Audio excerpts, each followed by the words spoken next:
În lume există locuri despre care se știe prea puțin. Locuri ocolite de oameni, ascunse de timp și de frică. Aceasta este una dintre acele povești. O poveste despre mister, blesteme și dispariții. Ascultă cu atenție. Și nu uita să privești din când în când în spatele tău. Blestemul lacului negru. Se spune că, ascunsă între dealuri uitate, există o apă fără viață. Un loc unde păsările nu cântă. Unde vântul nu adie. Este lacul negru. Oamenii din satele apropiate evită acel loc din tată nefiu. Povestea s-a transmis o legendă despre dispariții. Se spune că, în vremuri de mult uitate, acolo a fost un sat. Un sat care, într-o noapte fără lună, a fost înghițit de ape.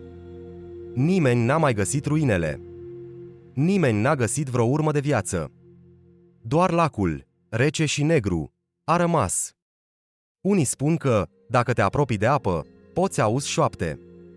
Șoapte venite din adâncuri. Șoapte ce te cheamă pe nume.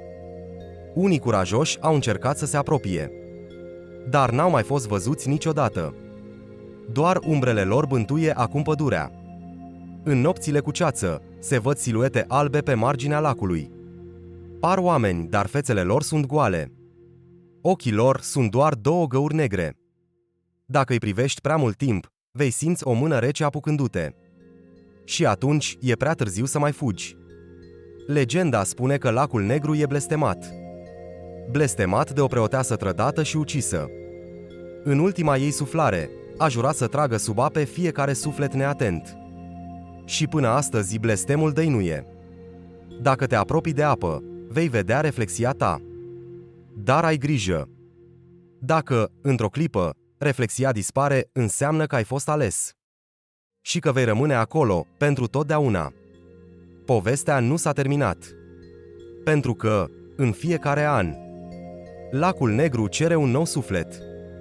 Poate chiar pe al tău. Sfârșit. Dacă ți-a plăcut această poveste misterioasă, apasă butonul de like și abonează-te pentru mai multe legende întunecate. Ne revedem curând, dacă vei mai putea.